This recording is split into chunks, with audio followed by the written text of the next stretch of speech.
يا أهلا وسهلا. كشتتنا اليوم معانا طبخة جديدة وضيف جديد من المطبخ الليبي.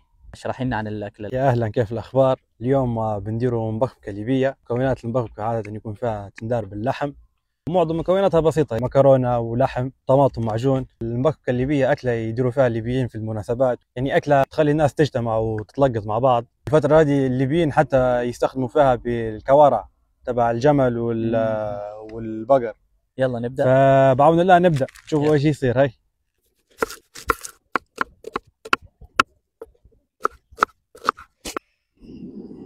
نحط الطنجرة، بعدين نجي بعدها بالزيت، ننزلوا عليها بالبصل بتاعنا،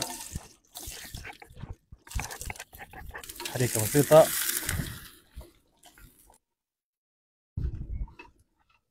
توا ننزلوا عليها باللحم بتاعنا، بعدها ننزلوا عليها بالطماطم المعجون، بعدين نديروا لها ملح، فلفل أحمر. احنا اللي بينا هو نحكوا له بزار، اللي هو قريب من الكركم.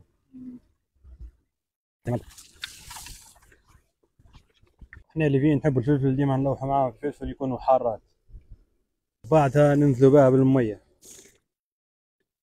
حاليا بعد ساعة كاملة زي ما تشوفوا هنايا المرقة وقفت على الدهان بتاعها، فهي يعني اللحم طلع الدهن بتاعها.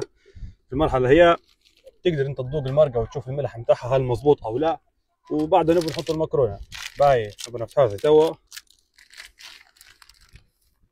طبعا تقدر تنداري بأي نوع من المكرونة. احنا عشان بنبدأ بالسباجيتي، هي نكسرها زي توا عادي. يعني المفروض الواحد تديلك 4 ل 5 كسرات. حاليا نبغى نشيكوا على المية هل هي مناسبة لكمية المكرونة أو لا. هنايا مناسبة جدا. بعد نبغى نغطوا عليها مش بالضغط، هيك غير بالجو. باهي نبغى نخلوها لمدة 10 15 دقيقة، وهيك بعد ربع ساعة من الطبخ وبعد ما خليناها ترتاح حوالي 5 دقايق بعد ما طفينا عليها النار، هتطلع معنا بالنتيجة هي. وانزل عليها يا باشا. يا سلام، 100%. وبعدين قدموا معها ليب. هذا المنتج النهائي. ما تكلمنيش. جربها باللحم.